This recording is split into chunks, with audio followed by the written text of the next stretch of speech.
نحمده ونصلي ونسلم على سيدنا ومولانا محمد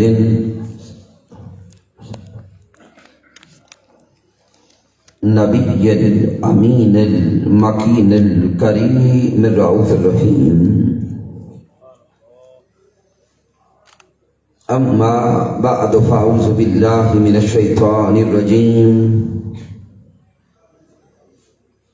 بسم الله الرحمن الرحيم.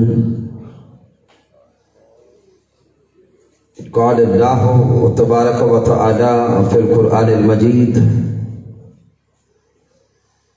لقد كان لكم في رسول الله أسوة حسنة. صدق الله مولانا العظيم. ان اللہ وملائکتہ یصلون علی النبی یا ایھا الذین آمنوا صلوا علیہ وسلموا تسلیما. اللہم صل علی سیدنا و مولانا محمد وعلی آلہ وصحبہ وبارک وسلم. اللہ رب العزت کی توفیق سے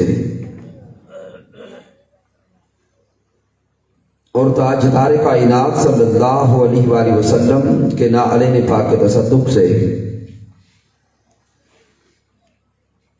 تحریک منہاج القرآن بصیر پور کے زیر اہتمام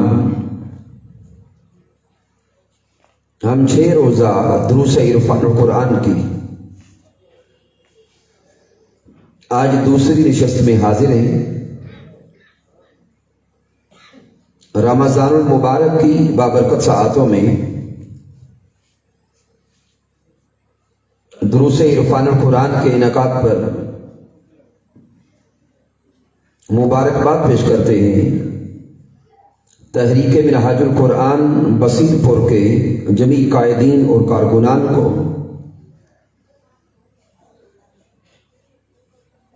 دیگر فورمز کے جمیع قائدین اور کارکنان،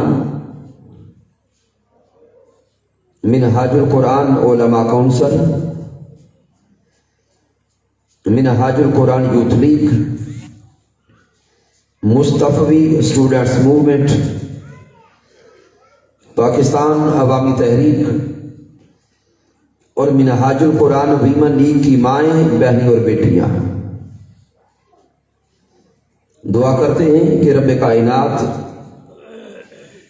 محبوب علیہ الصلوۃ والسلام کے تصدق سے سب کی کاوشیں اپنی بارگاہ اقدس میں قبول فرمائے. یہ دروس عرفان القرآن منعقد ہو رہے ہیں زیر صدارت جناب محترم صاحبزادہ مدثر حنیف قادری صاحب، ضلع ناظم تحریک منہاج القرآن بصیر پور. تشریف لانے والے جمیع علماء کرام اور مشائخ اعظام، دعا ہے کہ اللہ رب العزت سب کا تشریف لانا اپنی بارگاہ اقدس میں قبول فرمائے. سامعین محترم، جیسا کہ آپ کے علم میں ہے کہ ہمارا آج کا موضوع سیرت الرسول صلی اللہ علیہ وآلہ وسلم اور عصر حاضر ہے. احباب کے ذہن میں سوال پیدا ہوگا کہ ان دروس عرفان القرآن کی نشستوں میں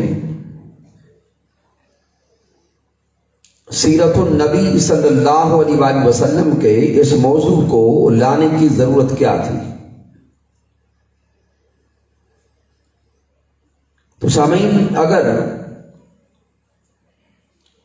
تاریخ اسلام کا مطالعہ کریں، مسلمان مسلسل نشیب و فراز کے سفر کرتے رہے.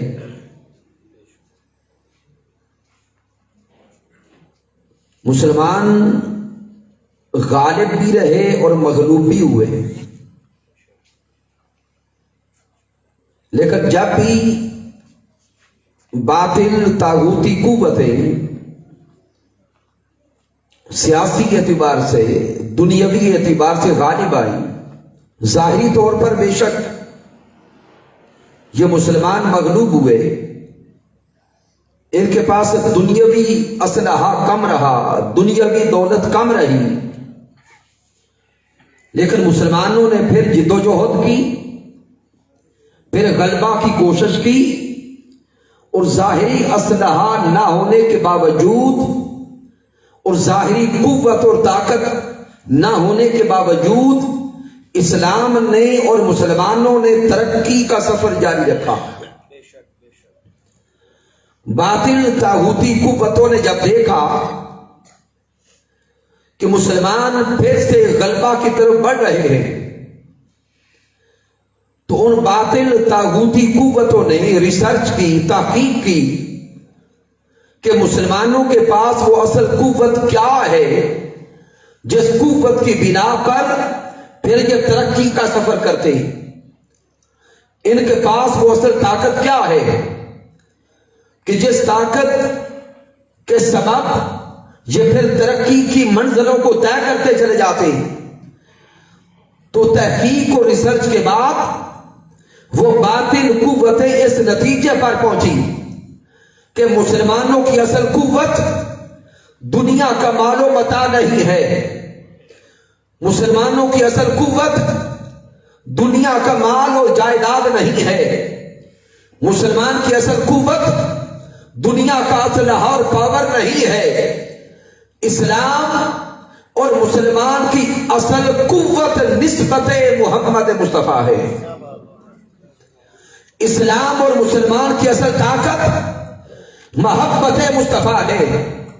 اسلام اور مسلمان کی اصل طاقت سیرت مصطفیٰ ہے۔ جب بھی یہ مغلوب ہوتے ہیں پھر یہ اپنا ٹوٹا ہوا تعلق اور اپنا کمزور تعلق ذات محمد مصطفیٰ سے جب مضبوط کرتے ہیں تو سیرت مصطفیٰ پھر انہیں غلبہ کی طرف گامزن کرتی ہے، سیرت مصطفیٰ پھر انہیں ترقی کے راستے دکھاتی ہے، سیرت مصطفیٰ پھر انہیں ترقی کی منزلوں کی طرف گامزن کرتی ہے۔ تو ان باطل طاغوتی قوتوں نے یہ فیصلہ کر لیا کہ اگر امت مسلمہ کو مٹانا چاہتے ہیں یا امت مسلمہ کو کمزور کرنا چاہتے ہیں تو امت مسلمہ کے دلوں سے نسبت محمد مصطفیٰ صلی اللہ علیہ وسلم کو معاذ اللہ نکالنا ہوگا۔ اسی طرف اشارہ حکیم الامت حضرت علامہ محمد اقبال نے فرمایا تھا کہ وہ فاقہ کش کہ موت سے ڈرتا نہیں ذرا، وہ فاقہ کش کہ موت سے ڈرتا نہیں ذرا، روح محمد اس کے بدن سے نکال دو۔ اور اسلام کو دے کے فرنگی تخیلات اسلام کو حجاز و یمن سے نکال دو۔ تو وہ باطل طاغوتی قوتیں مسلسل سیرت الرسول صلی اللہ علیہ وسلم پہ حملہ آور رہتی ہیں، وہ باطل طاغوتی قوتیں ذات محمد مصطفیٰ صلی اللہ علیہ وسلم کے اعتبار سے طرح طرح کے سوالات کر کے، طرح طرح کے اعتراضات کر کے نسبت مصطفیٰ صلی اللہ علیہ وسلم کو کمزور کرنا چاہتی ہے، اور وہ طاقتیں ہمارے دلوں سے تاجدار کائنات صلی اللہ علیہ وسلم کی محبت کو کم کرنا چاہتی ہے۔ سامعین، ان مستشرقین نے، ناقدین اور معترضین نے اب سیرت الرسول صلی اللہ علیہ وسلم پر جو پہلا اعتراض کیا، اور بالخصوص میں نوجوان بیٹوں اور بیٹیوں کو یہ خاص اہم پیغام پہنچانا چاہتا ہوں کہ باطل طاغوتی قوتوں نے جو پہلا اعتراض قائم کیا کہ مسلمانوں کے نبی محمد مصطفیٰ صلی اللہ علیہ وسلم کا ظاہراً وصال آج سے 1400 سال پہلے کم و بیش ہو چکا ہے، اور وہ زمانہ، وہ دور جب آقا تاجدار کائنات صلی اللہ علیہ وسلم ظاہراً اس دنیا میں موجود تھے، اس وقت ابھی سائنس نے ترقی نہیں کی تھی۔ آج زمانہ سینکڑوں کروٹیں لے چکا، آج کا دور سائنسی ایجادات کا دور ہے، آج کا دور سائنسی ٹیکنالوجی کا دور ہے۔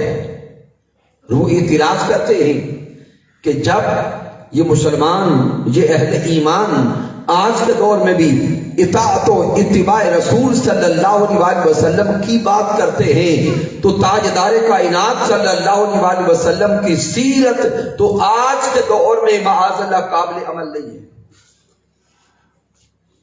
چونکہ آقا تاجدار کائنات کا ظاہری زمانہ 1400 سال پہلے گزر چکا۔ ان سوالات کے ذریعے وہ ہماری نوجوان نسل کے ذہنوں میں شکوک و شبہات پیدا کرتے ہیں، اور نوجوانوں کے ذہنوں کو تشکیک زدہ کرتے ہیں، کیونکہ انہیں علم ہے جب بھی کسی ذات کے اعتبار سے ذہن میں شک آ جائے، شبہ آ جائے اور تشکیک پیدا ہو جائے، پھر اس ذات کے ساتھ قلبی اور حبی تعلق نہیں رہتا۔ تو آئیے سامعین محترم، اس اعتراض کا جواب قرآن و حدیث سے لے کر آج کے جدید سائنسی دور سے حاصل کرنے کی کوشش کرتے ہیں۔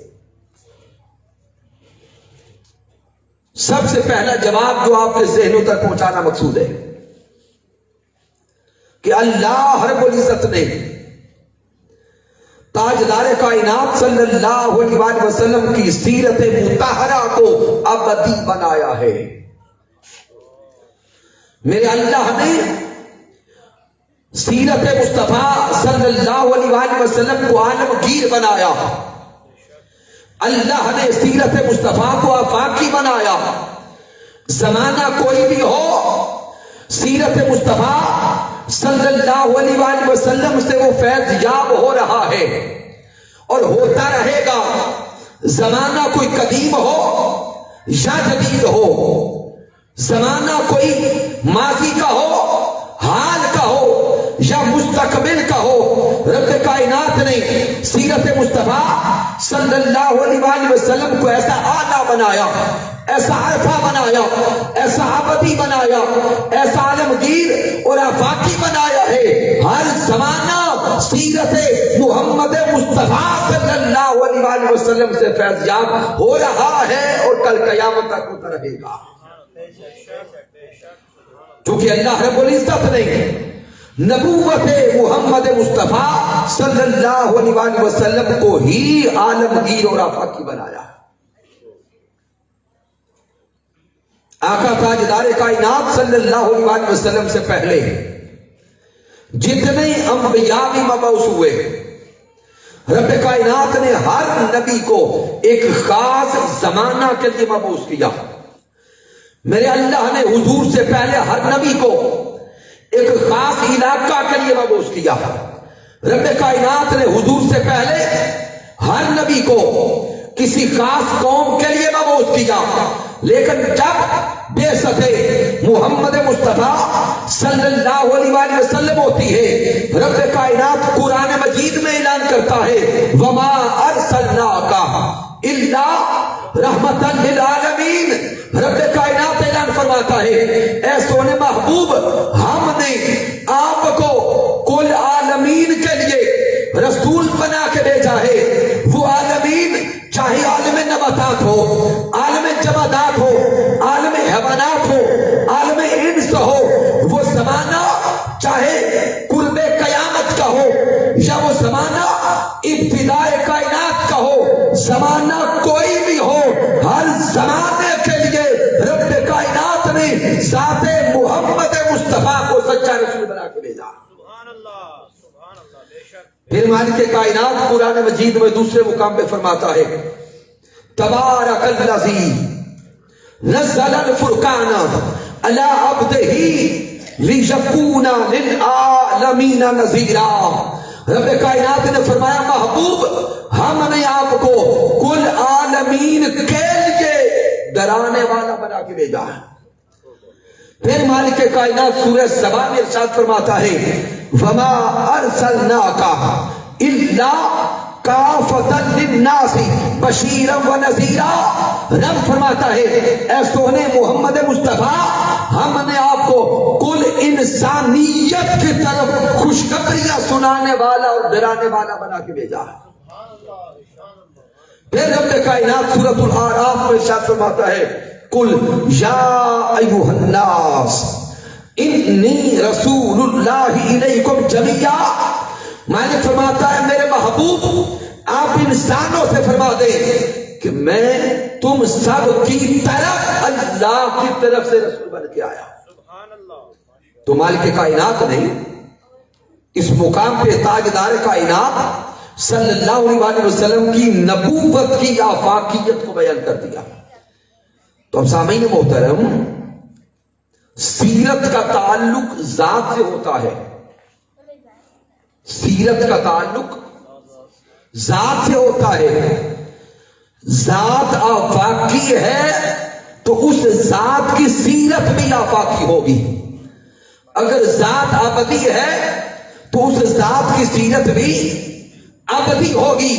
رب کائنات نے تاجدار کائنات کی ذات اقدس کو تاجدار کائنات کی نبوت مبارکہ کو آفاقی بنایا, عالمگیر بنایا اور قیامت تک کے لیے بنایا ہے. تو تاجدار کائنات کی سیرت مطہرہ بھی پھر آفاقی ہوگی, عالمگیر ہوگی, ابدی ہوگی. زمانہ چاہے ہزاروں کروٹیں لیتا رہے, زمانہ چاہے جیسا بھی بدلتا چلا جائے, ہر زمانے کے لیے سیرت محمد مصطفیٰ کافی ہے اور شافی ہے. یہی سبب ہے کہ مالک کائنات نے پھر قرآن مجید فرقان حمید میں درجنوں مقامات پر انسانوں کو سیرت مطہرہ کی طرف راغب کیا ہے. مالک کائنات نے سورۃ الاحزاب میں ارشاد فرمایا لقد کان لکم فی رسول اللہ اسوۃ حسنہ.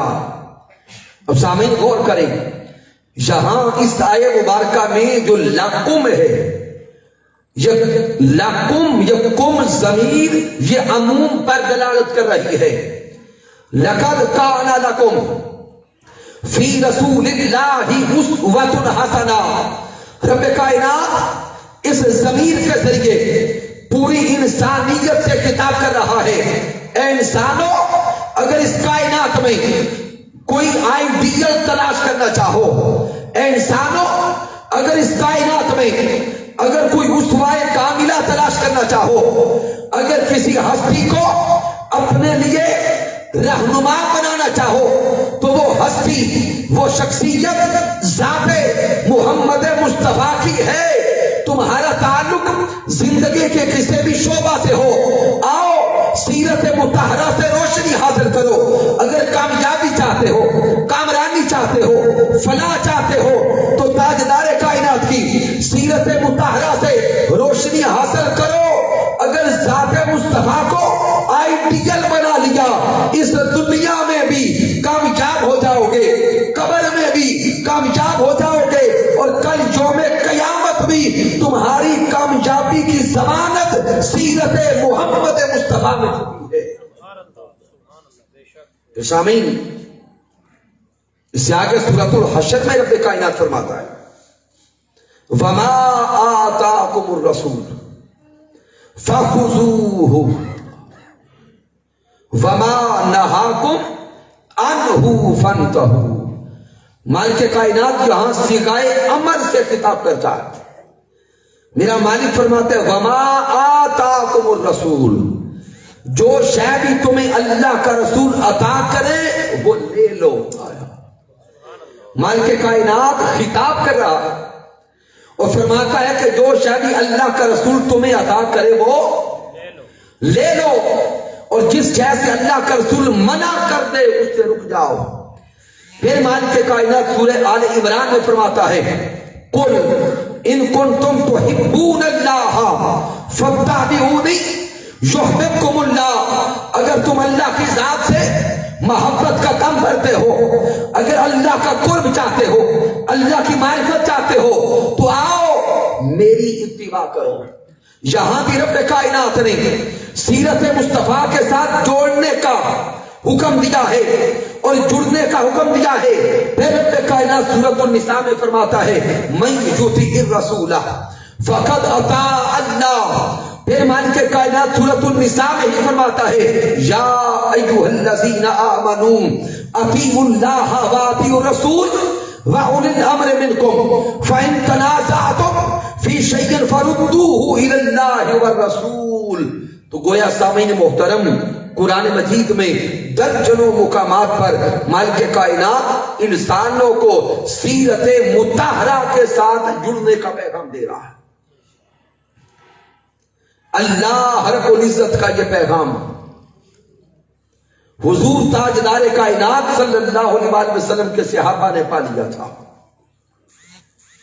یہی سبب ہے کہ صحابہ کرام حضور تاجدار کائنات کی اتباع میں مقام فنائیت پہ آ چکے تھے۔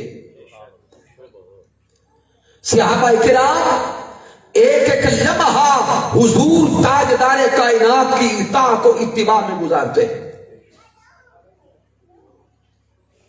یہاں تک کہ آقا تاجدار کائنات صلی اللہ علیہ وسلم بولتے کیا ہیں صحابہ یہ بھی لکھا کرتے ہیں۔ حضور تاجدار کائنات چلتے کیسے ہیں صحابہ یہ بھی لکھا کرتے ہیں۔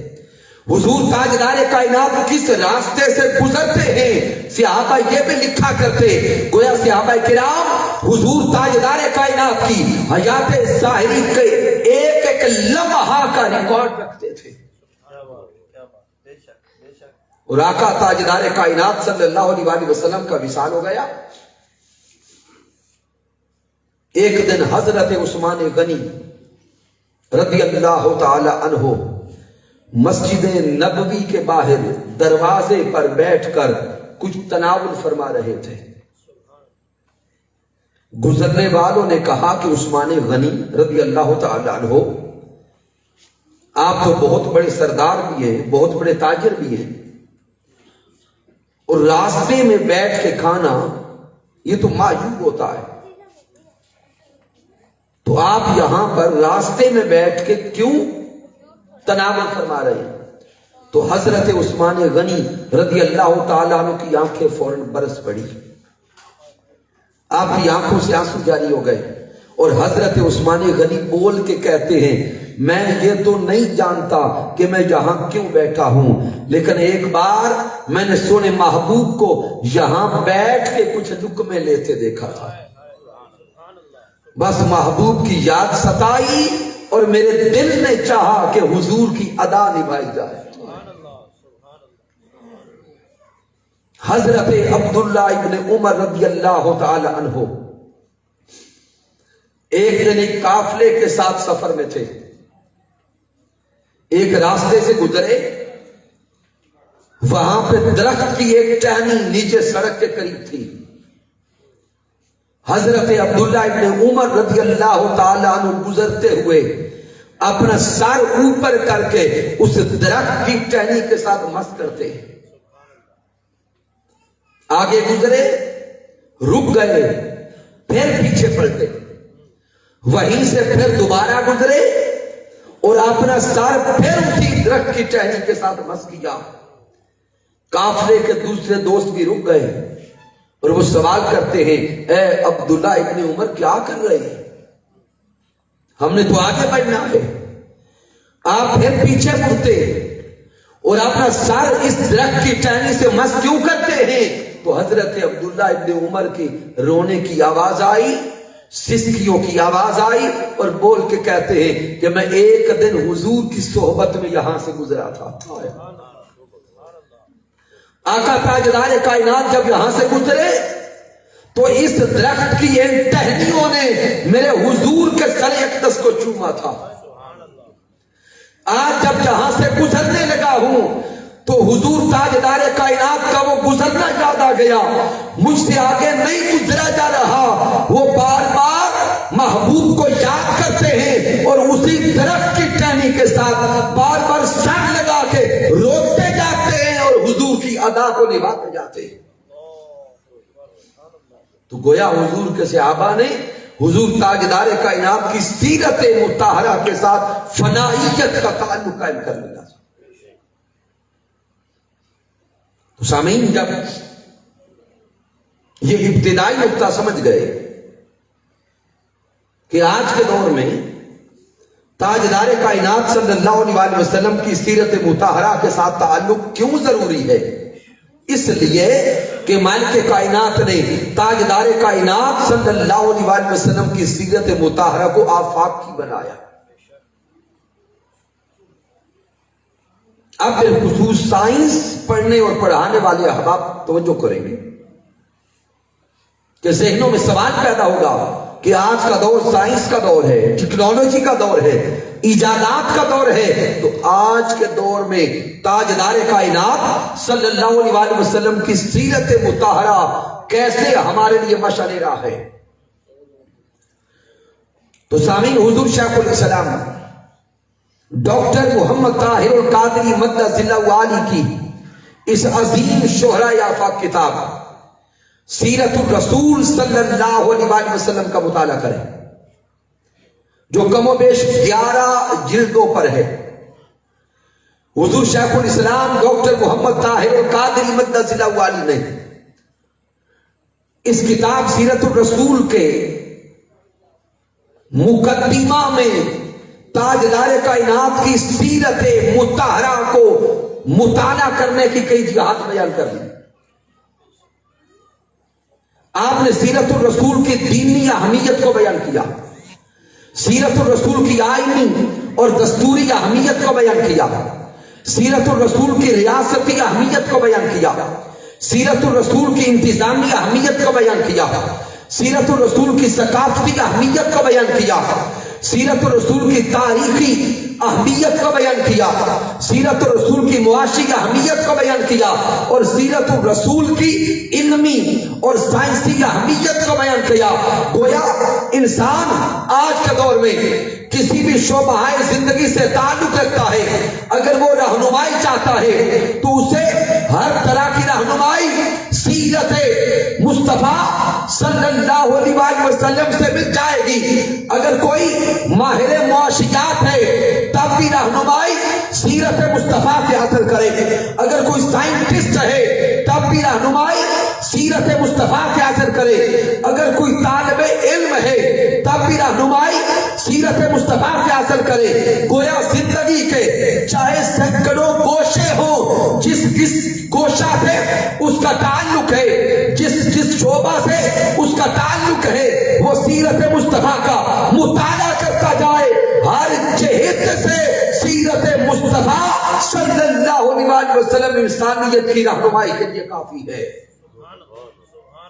آئیے بطور خاص اب سائنس کے تناظر میں سیرت محمد مصطفیٰ صلی اللہ علیہ وسلم کا مطالعہ کریں. آج کے دور میں ہمارے نوجوان بیٹوں اور بیٹیوں کو کہا جاتا ہے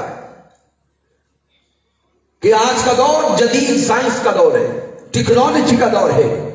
اور آقا علیہ السلام تو آج سے ظاہراً 1400 سال پہلے کم و بیش پردہ فرما گئے. تو سامعین محترم، آقا تاجدار کائنات صلی اللہ علیہ وسلم کی سیرت مطہرہ کی آفاقیت کا عالم یہ ہے کہ حضور تاجدار کائنات آج سے 1450 سال پہلے آج کی سائنسی ایجادات کا پتہ عطا کر کے گئے. آقا علیہ السلام پہ نازل ہونے والی پہلی وحی کا مطالعہ کریں. سورۃ العلق کی پہلی آیات بینات جن میں رب کائنات نے فرمایا اقرا بسم ربک الذی خلق. ترجمہ آپ کرتے رہیں گے، میں صرف ایک پیغام دینے لگا ہوں.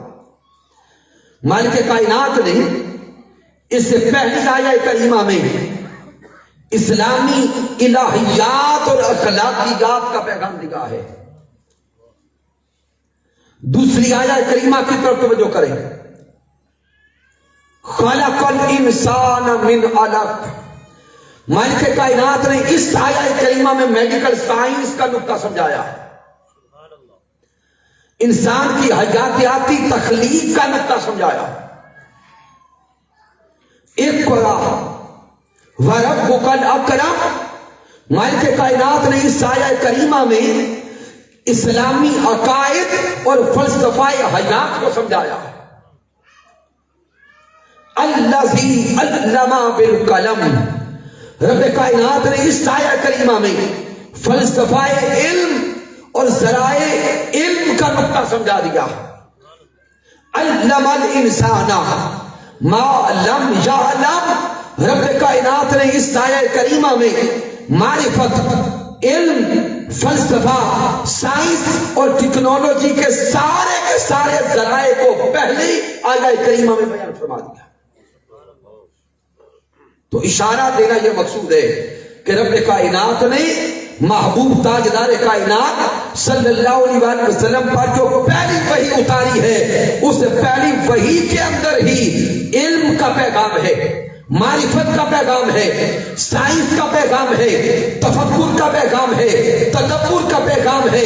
حضور تاجدار کائنات کی بعثت سے پہلے کائنات میں جہالت تھی، ظلمت تھی، اندھیرا تھا، فرقہ واریت تھی، لڑائی جھگڑے اور فسادات تھے.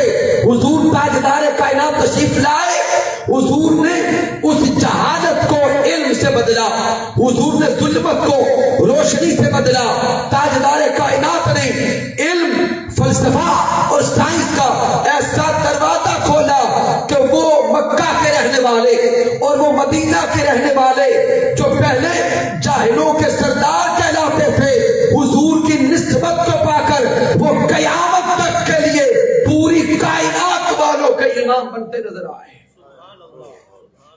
تو سامعین محترم، پتہ چلا کہ آقا صلی اللہ علیہ وسلم کی سیرت مطہرہ سے جڑ کر جاہل بھی عالم بن گئے. یہاں تک کہ حضرت عمر فاروق رضی اللہ تعالیٰ عنہ سے روایت ہے،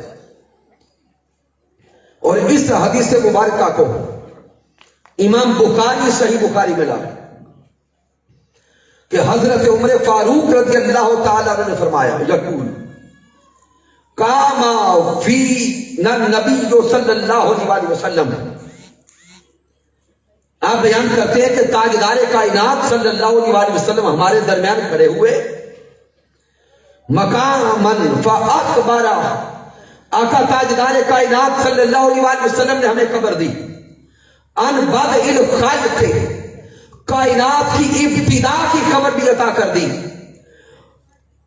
اور تاجدار کائنات نے کہاں تک کی خبریں دی، حتی دخل اہل الجنہ منازلہم و اہل النار منازلہم. تاجدار کائنات نے صحابہ میں کھڑے ہو کر جب خطاب کیا، صحابہ فرماتے ہیں حضور تاجدار کائنات نے ہمیں اس کائنات کی ابتدا کا علم بھی عطا کر دیا، اس کائنات کے نشو و نما پانے کا علم بھی عطا کر دیا، اس کائنات کے اختتام کا علم بھی عطا کر دیا، یہاں تک کہ جنتی لوگ جنت میں چلے گئے، دوزخی لوگ دوزخ میں چلے گئے. گویا پیارے مصطفیٰ نے ابتدا سے لے کر انتہا تک سارے کے سارے علوم اپنے صحابہ کو بیان فرما دیے تھے، اور اس پر درجنوں حدیث مبارکہ دلالت کرتی ہے. تو سامعین، حدیث مبارکہ کے راوی حضرت ابو ذر غفاری رضی اللہ تعالیٰ عنہ ہے. اب سائنس کے مختلف گوشوں کی طرف توجہ لاتا اور اس حدیث مبارکہ سے قانون حرکت سمجھتے ہیں، جسے لا آف موشن کہتے ہیں. صحابہ کرام بیان کرتے ہیں، اور اس حدیث کے راوی حضرت ابو ذر غفاری رضی اللہ تعالیٰ عنہ آپ بیان کرتے ہیں لقد ترکنا رسول اللہ صلی اللہ علیہ وسلم وَإِنَّا يُحَرِّكُ طَائِرٌ جَنَاحَيْهِ۔ آقا تاجدار کائنات صلی اللہ علیہ وسلم نے صحابہ میں آسمانوں میں اڑنے والے پرندوں کا علم بھی سارے کا سارا بیان کر دیا تھا۔ صحابہ بیان کرتے کہ ہم حضور تاجدار کائنات کی صحبت میں تھے اور حضور علیہ السلام نے پرندوں، وہ پرندے جو آسمانوں میں اڑتے ہیں، فضا میں اڑتے ہیں، وہ کس قانون کے تحت اڑتے ہیں، حضور تاجدار کائنات نے وہ علم بھی ہمیں عطا کر دیا تھا۔ اس سے آگے غور کریں، حضرت عبداللہ بن عمر بن العاص رضی اللہ تعالیٰ عنہ راوی ہے کہ آقا تاجدار کائنات نے خطاب کیا اور میرے حضور نے فرمایا سَيَكُونُ فِي آخِرِ أُمَّتِي، میری امت کے آخری زمانے میں وہ وقت آئے گا رِجَالٌ يَرْكَبُونَ الْمَيَاسِرَ، میرے حضور نے فرمایا کہ میری امت کے آخری زمانے میں سواریاں بدل جائیں گی۔ آقا نے کیا فرمایا کہ سواریاں بدل جائیں گی، کجاموں کو زینت آمیز سواریوں میں بدل دیا جائے گا۔ یبدلون العظام بالسروج، میرے آقا نے فرمایا کہ ہڈیوں کو بدل دیا جائے گا جدید سواریوں کے ساتھ۔ اب سامعین محترم مجھے بتائیں کہ وہ پرانا دور، اس دور میں تو سارے کا سارا سفر یا اونٹوں پہ ہوتا تھا یا گھوڑوں پہ ہوتا تھا یا گدھوں پہ ہوتا تھا، تو حضور تاجدار کائنات نے آج سے 1400 سال پہلے بیٹھ کر آج کے دور کا نقشہ عطا کر دیا اور میرے حضور نے عطا فرما دیا وہ علم کہ حضور نے فرمایا وہ زمانہ آنے والا ہے، میری امت کی آخری دور میں وہ وقت آئے گا کہ سواریاں بدل جائیں گی۔ اور حضور تاجدار کائنات کا اشارہ آج کے مکینیکل سائنس کی طرف تھا۔ سواریاں کیسے بدلی؟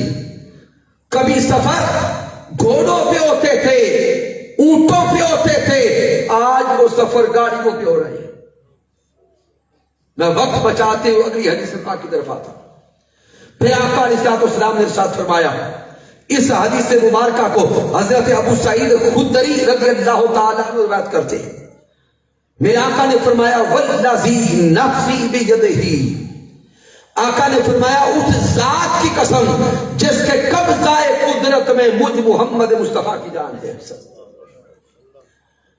لا تقوم الساعہ، حضور نے فرمایا اس وقت تک قیامت برپا نہیں ہوگی حتی تکلم السباع الانس، جب تک بہائم انسانوں سے کلام نہ کر لے، جب تک بہائم اور جانور انسانوں سے کلام نہ کر لے، وحتی تکلم الرجل اصابت صوتہ، اور جب تک ایک کوڑا ایک چابک انسان سے کلام نہ کر لے، وَشِرَاقُ نَعْلِهِ، اور جب تک جوتے کا تسمہ انسان سے کلام نہ کر لے۔ تو سامعین محترم صدقے جائیں آقا تاجدار کائنات کے علم پر، میرے حضور نے فرما دیا کہ اس وقت تک قیامت برپا نہیں ہوگی جب تک بہائم اور جانور انسان سے باتیں نہ کرے، جب تک چابک، دستہ اور کوڑا انسان سے کلام نہ کرے، اور جب تک انسان کے جوتے کا تسمہ انسان سے کلام نہ کرے۔ اور آگے غور کریں، میرے حضور نے فرمایا وَتُخْبِرُ فَخِذُوهُ بِمَا أَحْدَثَ أَهْلُهُ بَعْدَهُ، اور یہ ساری چیزیں انسان سے ایسے کلام کرے گی، جب یہ گھر واپس پلٹے گا تو یہ ساری چیزیں انسان کو بتائیں گی کہ تمہارے گھر والے تمہارے بعد کیا کرتے رہیں گے۔ یہ آج کے انٹرنیٹ کے دور کی طرف اشارہ تھا۔ یہ بہائم کا انسان سے کلام کرنا، یہ ان جاسوس جانوروں کی طرف اشارہ ہے جن جانوروں کے ذریعے آج آج چوروں کو اور ڈکیتوں کو تلاش کیا جاتا ہے. کیا آج کے دور میں ان سدھارے ہوئے جانوروں کے ذریعے جاسوسی کروائی جاتی ہے کہ نہیں؟ ہو رہی ہے. پھر جو اشارہ میرے حضور نے فرمایا ان کلمات کے اندر کہ ایک کوڑا یا ایک چابک انسان سے کلام کرے گی، یہ اشارہ فون کی طرف تھا. جب فون کا آغاز ہوا اور جدید سائنس آگے بڑھتی چلی گئی تو سامعین غور کریں، آقا تاجدار کائنات نے اس تار کی طرف اشارہ کیا تھا جو ایک وائر، اس وائر کے ذریعے انسان اس موبائل فون وائرلیس کو اور دیگر ٹیلی فون کے ان آلات کو اپنے کان کے ساتھ لگاتا ہے. پھر حضور تاجدار کائنات کا اشارہ وَشِرَاكُ نَعْلِهِ کہ جوتے کا تسمہ بھی انسان سے کلام کرے گا. یہ سب اشارات اس جدید سائنس کی طرف تھے. سی سی ٹی وی کیمراز کا اشارہ میرے مصطفیٰ نے آج سے 1400 سال پہلے دے دیا تھا. آج ہماری دکانوں میں، ہمارے گھروں میں سی سی ٹی ویز کیمراز لگے ہوئے ہیں.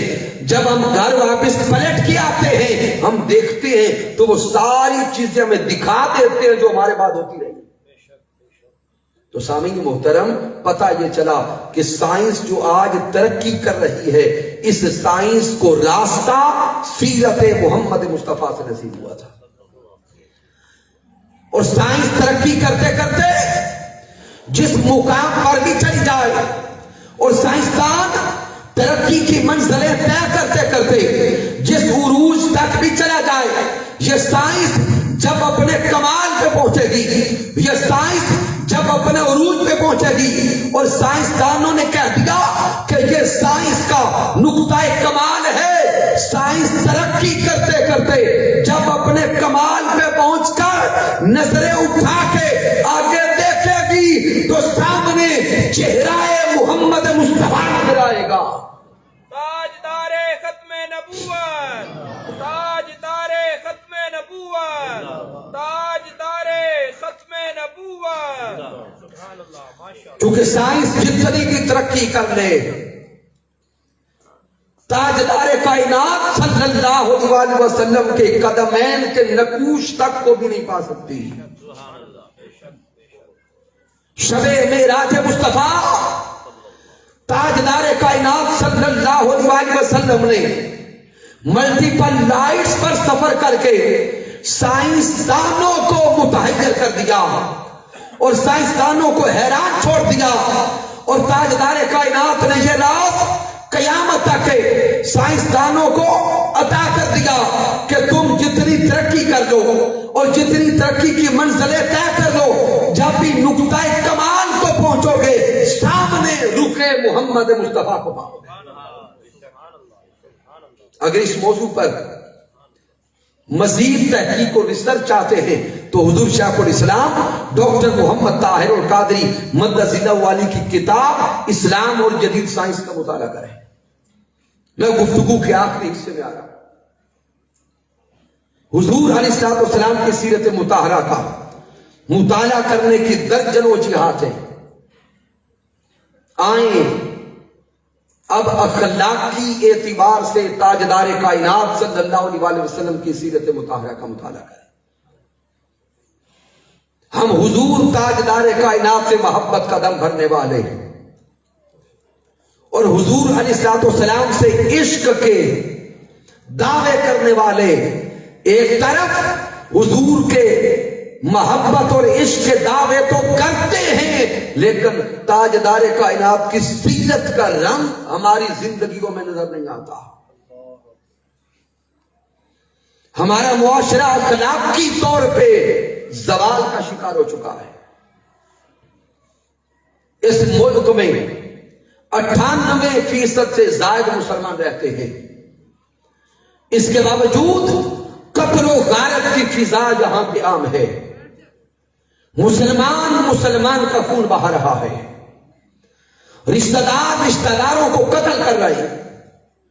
سگے بھائی ایک دوسرے سے ناراض ہیں. بھائی اور بہنیں آپس میں ناراض ہیں. پڑوسی ایک دوسرے سے ناراض ہیں. ایک طرف یہ ناراضگیاں بھی ہمارے خاندان کا حصہ ہیں اور دوسری طرف ہم دعوی محبت مصطفیٰ صلی اللہ علیہ وسلم کی دن رات کرتے نظر آتے ہیں. یہ کیا سبب ہے؟ ایک طرف دعوی عشق مصطفیٰ بھی ہے اور دوسری طرف معاشرے میں قتل و غارت کی فضا بھی ہے.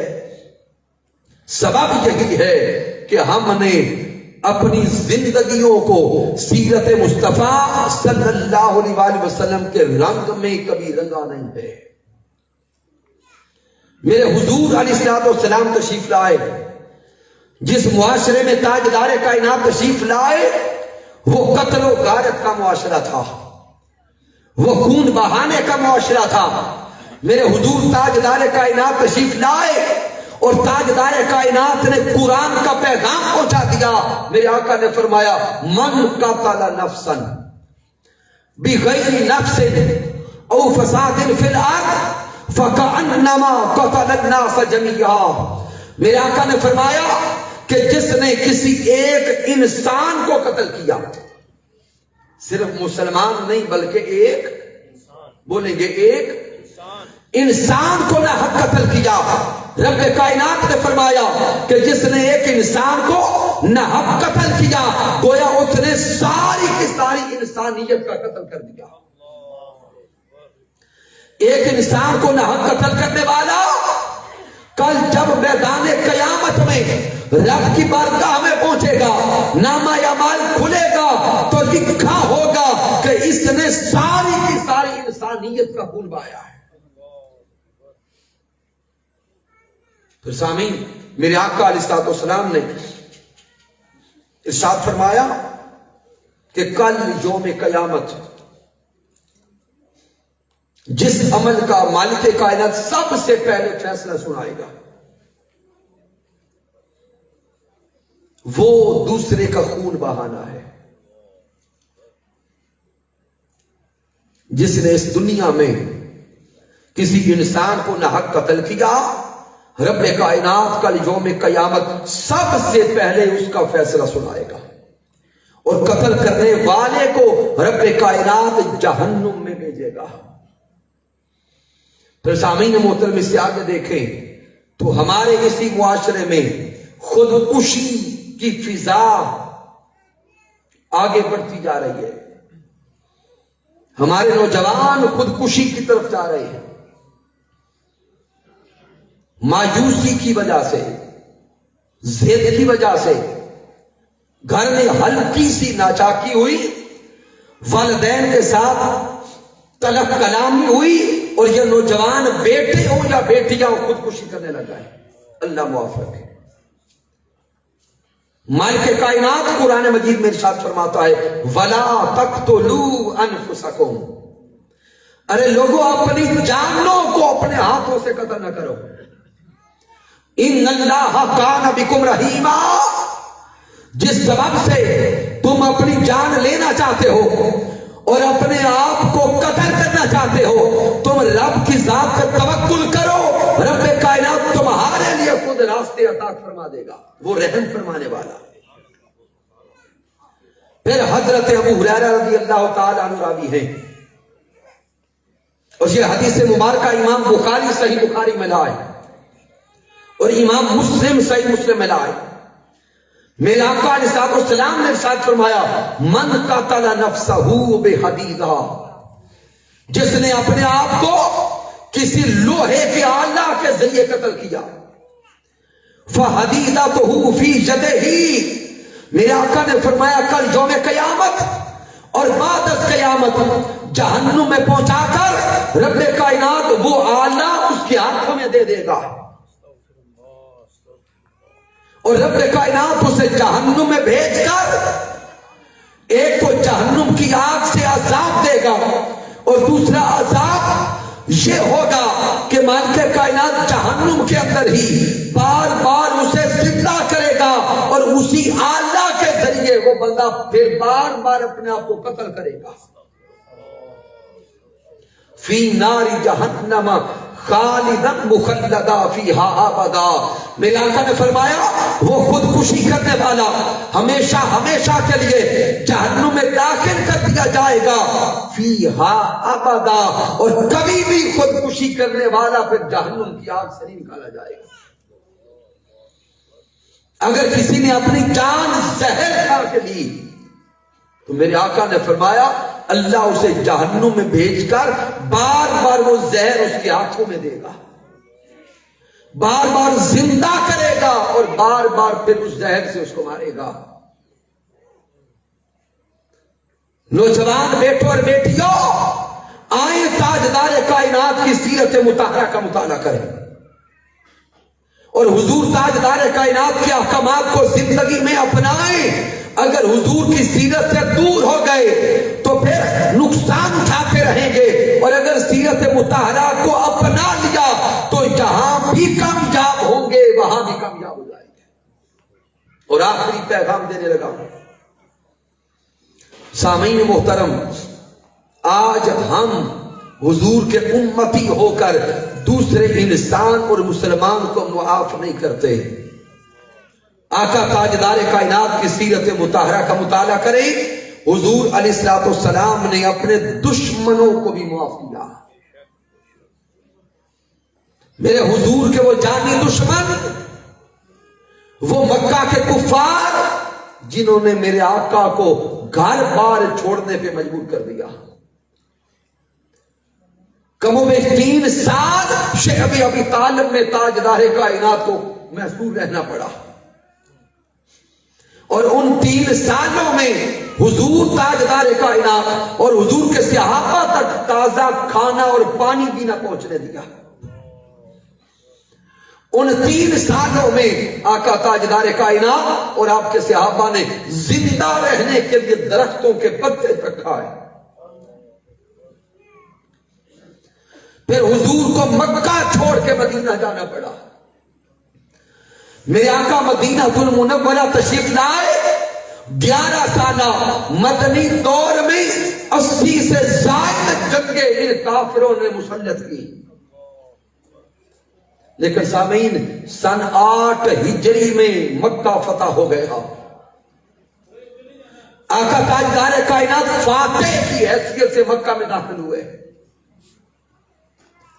حضور تاجدار کائنات نے مکہ المکرمہ میں داخل ہو کر پہلا کلام ارشاد فرمایا. میرے حضور نے فرمایا کعبۃ اللہ کی چابی کہاں ہے؟ عثمان بن طلحہ کعبہ کا متولی تھا. کعبۃ اللہ کی چابی لے کے حضور کی بارگاہ میں حاضر ہوا. ڈر رہا ہے، کانپ رہا ہے.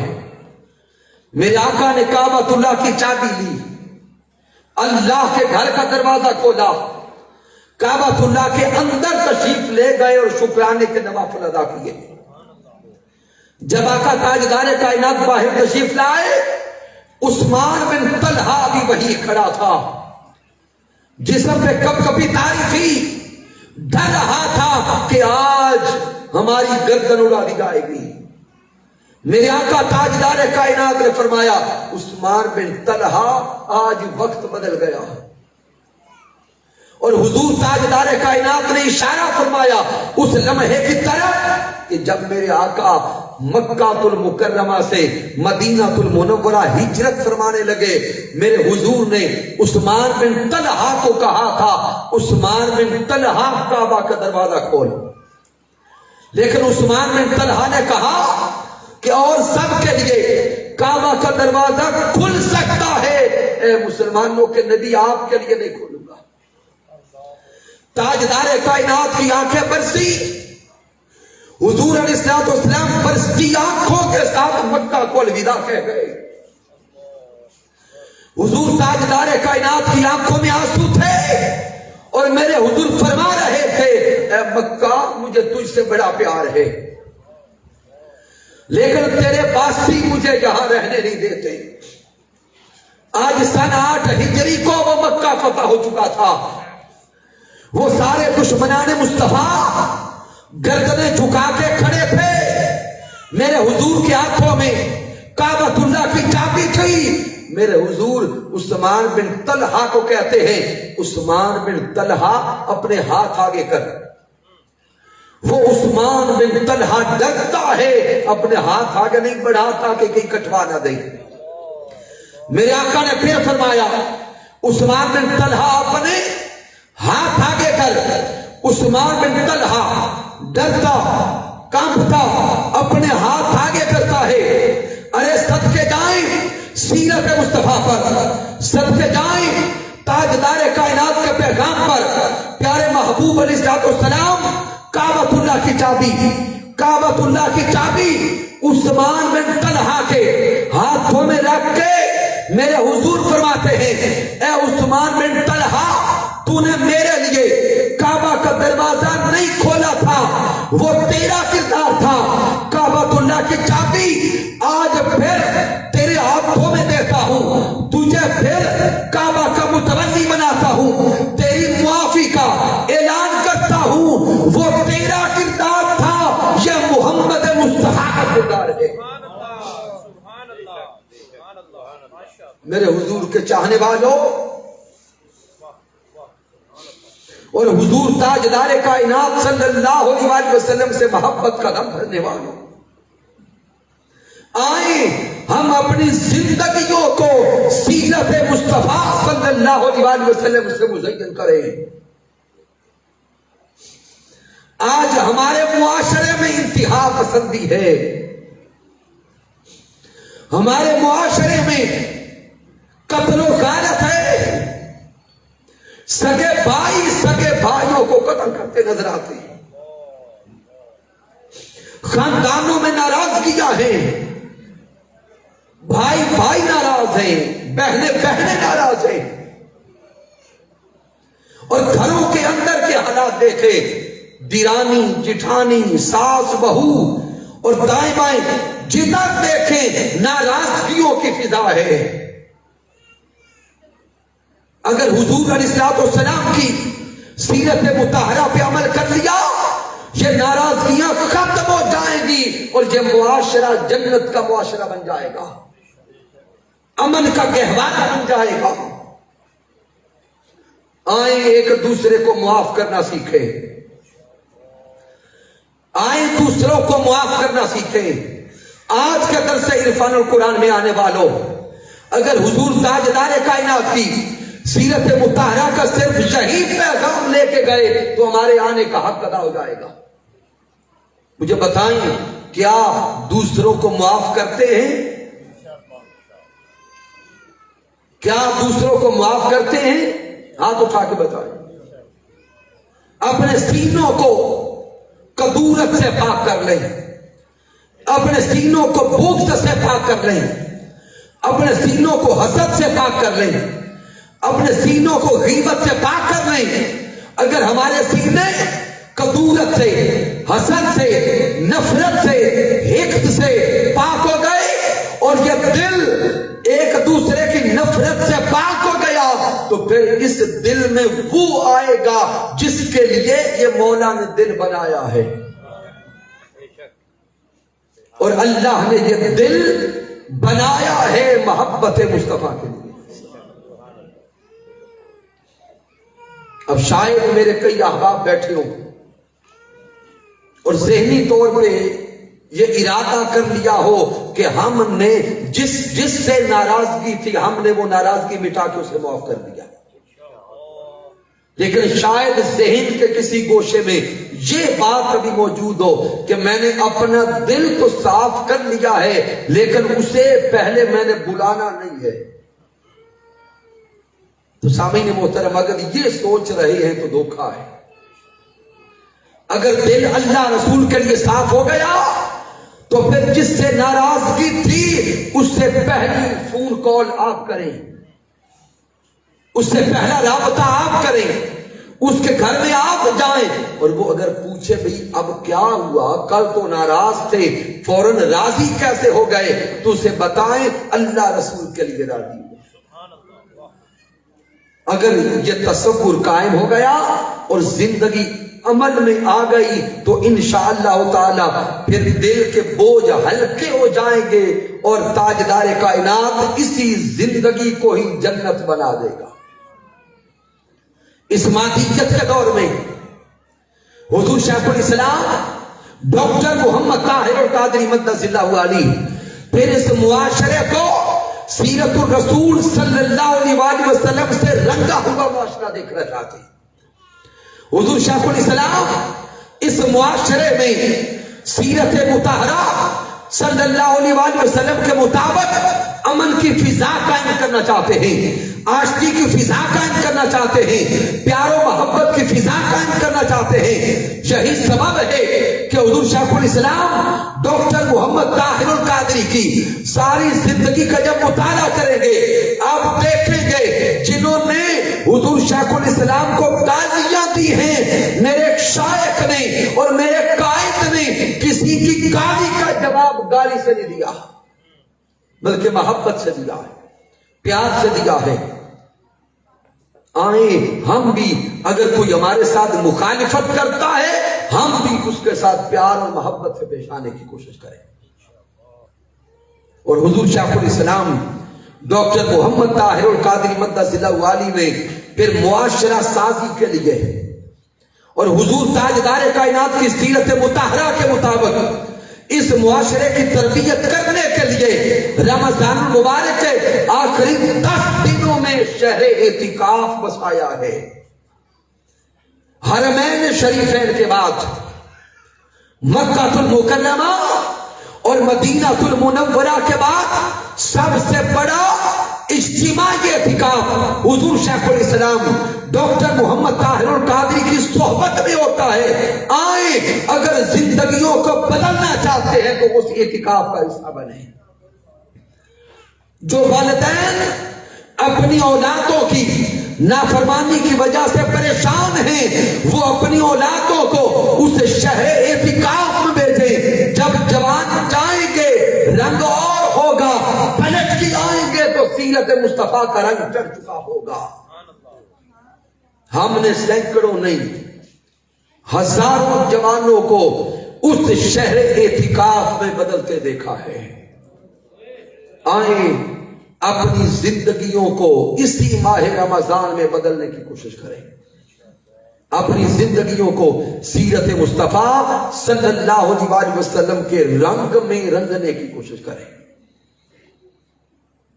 سامعین محترم، ان دروس عرفان القرآن کے انعقاد پر بار دیگر مبارکباد پیش کرتا ہوں تحریک منہاج القرآن بصیر پور کے جمیع قائدین اور کارکنان کو، اور بالخصوص ہم شکریہ ادا کرتے ہیں AR گرینڈ مارکی کے مالک جناب محترم سید علی رضا شاہد کاظمی صاحب کا، کہ محترم سید علی رضا شاہ صاحب کاظمی آپ نے اس مارکی کو ان دروس عرفان القرآن کے لیے مختص کر کے اللہ اور اس کے رسول کی بارگاہ اور اللہ اور اس کے رسول کی محبت کا حق ادا کیا ہے۔ اللہ اور اس کے محبوب علیہ السلام نے چاہا تو کل انشاءاللہ تعالی ان دروس عرفان القرآن کی تیسری نشست منعقد ہوگی، جس میں ایک عظیم عالم دین شاگرد رشید حضور شیخ الاسلام ڈاکٹر محمد طاہر القادری مقدس اللہ علیہ جناب محترم حضرت علامہ صاحبزادہ ظہیر احمد نقشبندی صاحب خطاب فرمائیں گے اور آپ کا موضوع فکر آخرت ہوگا۔ لہٰذا جتنے احباب آج تشریف لائے ہیں کل اپنے ساتھ مزید لوگوں کو لائیں، جوق در جوق تشریف لائیں۔ رب کائنات سب کا تشریف لانا اپنی بارگاہ اقدس میں قبول فرمائے۔ میں نے جو کچھ بیان کیا اگر اس میں کوئی کمی ہے، کوئی کجی ہے، کوئی غلطی ہے تو مجھ ناچیز کی طرف سے ہے، مالک کائنات معاف فرمائے۔ اگر اس میں کوئی اچھائی اور کمال ہے تو اللہ کی عزت کی قسم میرا کوئی کمال نہیں، یہ میرے اللہ کا کرم ہے، آقا علیہ السلام کی رحمت ہے، میرے قائد، میرے مربی، میرے استاذ حضور شیخ الاسلام ڈاکٹر محمد طاہر القادری مقدس اللہ علی کی صحبت کا فیضان ہے۔ وما علینا الا البلاغ المبین۔